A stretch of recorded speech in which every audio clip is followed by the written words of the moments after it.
Yeah, good afternoon, everyone. Thank you to Lohani fraternity, Satish Vitlani ji and Vijay Karya ji for having me here. I am really honored and privileged to be speaking before you. Well, the topic given to me is financing renewables, which is very close to my heart. I had been doing this for last 15 years when the financing in renewables started. Before I come to India, let me tell you what is the investment scenario globally. See, the investment last year in clean technology was $2.1 trillion. Way back in 2004, it was $30 billion. 2010, it was $15 billion, $150 billion. From there on, it has gone up to $2.1 billion. And this is not stopping here. This will go up to $4 trillion by 2030, 2031. What is important here is that this investment has happened, almost 75% of this investment has happened in 4 regions only: China, US, European Union, and UK. Now, China has, the investment last year in China was above $800 billion.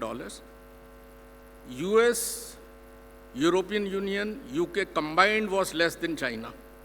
Rest of the world did the balance $500 billion of investment.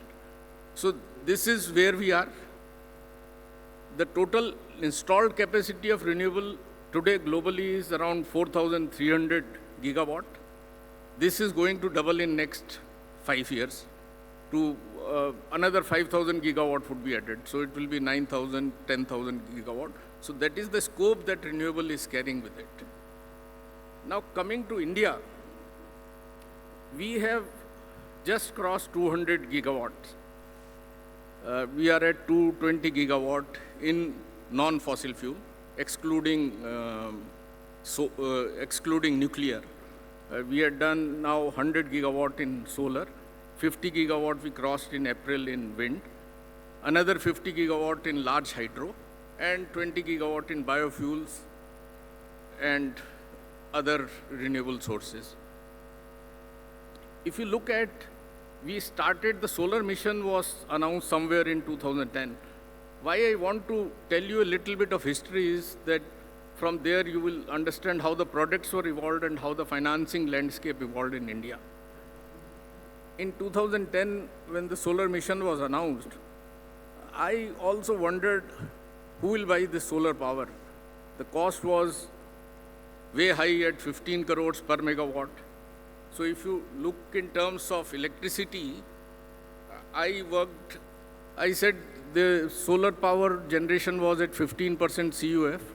So I said, well, you will require almost 80,000 crores for putting a electricity equivalent to 1,000 megawatt of thermal, which will cost you around 4,000 crores. So I said, well, it doesn't make any sense. And at that time, Asian Development Bank people were coming, telling us why it is important. But I could never think that this is going to happen. And how can this happen in a country which is short of power? Then something happened in 2010 when the solar mission was announced. They said that, and I was wondering who will buy this power, because electricity, state utilities were, most of them were incurring losses. So why will they buy high cost power? They came up with an idea that there is some unallocated power of NTPC. 4 units of thermal can be blended with 1 unit of renewable, and then 5 units can be sold at 5 rupees, which lot of utilities would buy. So that was one master stroke that was there in the solar mission, and that started rolling the solar revolution in a way in India. We also came out with 100 projects we said we will do of 1 megawatt each in different locations. But strangely, I was then director technical, my boss was not even willing to consider those projects, though he was from solar background. He said these projects are not going to work. And strangely, out of 100 projects, I being in a renewable energy company which was dedicated to financing renewable and developing, we did maybe 7 to 8 projects at that time. So that is, and the banks were very reluctant to finance those projects on project standalone basis. The projects that were taken up were on their balance sheets. So the risk of the banks or whosoever finances were minimal. So there was no project financing in initial projects. Then when the NTPC started giving tenders for 5 megawatt and then 10 megawatt, the prices somehow reduced. Those, the initial 100 projects were at a tariff of 15 rupees per unit. And that was for 25 years. There was absolutely no risk either in implementing those projects or in financing, but somehow financing was not happening then. And then when the prices came down, then there was an idea that why should we not discover the price because it is coming down. We initially started with viability gap funding. We said, well, utilities are willing to buy the power at 7 rupees. Whatever is the gap, the central government will fund. So once the gap reduced, the companies started demanding less of viability gap funding, then the idea of reverse auction started. The projects were reverse auctioned and then the prices fell. Very sharply by 2017, the cost of 1 unit of renewable came down to around 2 rupees 50 paisa from 15 rupees. And that is such a fast pace of deceleration in tariff and reduction in cost of modules that were imported from China that this happened.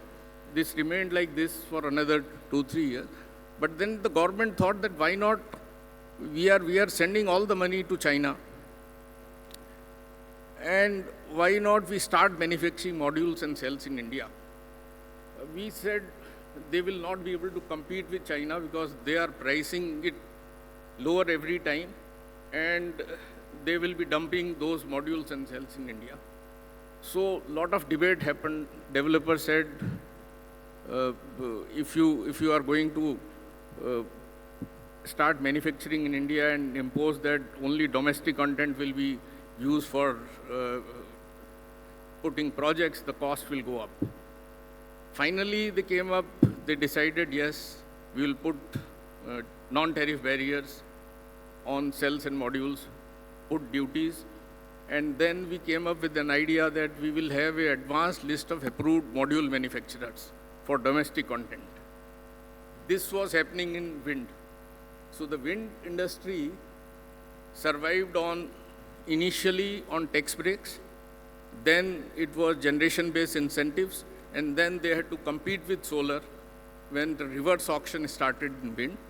Wind suffered initially for 4 or 5 years in development because they were not able to compete with the tariffs that solar was offering, and then there would be no buyers for higher cost of wind projects.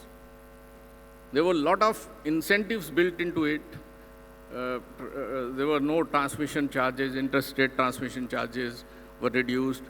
Banking and wheeling arrangement was there, that was free. So that is how we have reached so far. Going forward, we would require huge amount of storage, battery and energy storage. And I am sure the way the price of battery has also come down from $350 in last 7-8 years to $100 per kilowatt hours. I am sure this is going to go down. And then solar, wind and battery storage will be a formidable combination which will overtake, of course, fossil fuel generation. Because if we have to achieve a target of 1.5 degrees Celsius, we need to go up to 90% of renewables by 2050. We are today at almost 30% of renewable. If we add nuclear power, we are already at 40% renewable capacity globally. This is bound to increase because solar is much more viable. It is increasing by almost 1.5 to 2%. Today, the contribution of solar in the global energy electricity mix is 7%, wind is 8%, If you take hydro, it is 14%. So next 4 years, solar is going to overtake hydro. So that will be the largest contributor to electricity generation in renewables. And we will be almost 50% by 2030. I am sure we will be almost 80% by 2050, if not 90% of power will be through renewable energy. Although in India, I am also associated with India Energy Forum, where a lot of majority is of the coal people, and they feel that coal generation would still stay for next 30, 40 years. But I doubt the way things are globally, the way things are changing in India. I am sure this has a great future. At that time when the financing was a challenge, today the financing is not a challenge. The financing is whether the banks have the money. People keep asking whether the banks will have the money. We required $60 to $70 billion by 2030 every year to meet renewable energy goals. And now, because all large banks and financial institutions are financing, because see very little risk in renewable energy financing. And so this is going to happen. I'm sure those who want to invest in renewables, this is the time. It is not that we are past the time, because almost the generation is going to double in next 5 years. So you can invest, whether you want to invest in equity platform, whether you want to invest in debt. We have huge opportunity in India. And I can tell you that there are very little non-performing assets in renewable as on date, at least in solar and wind. My earlier speaker, Samir Saab, was talking about biofuels.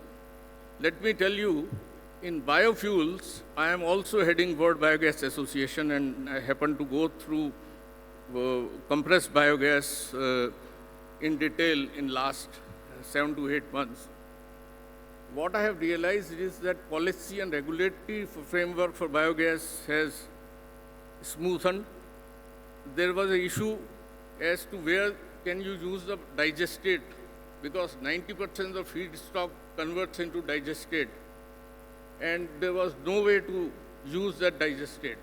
But today, that issue is resolved.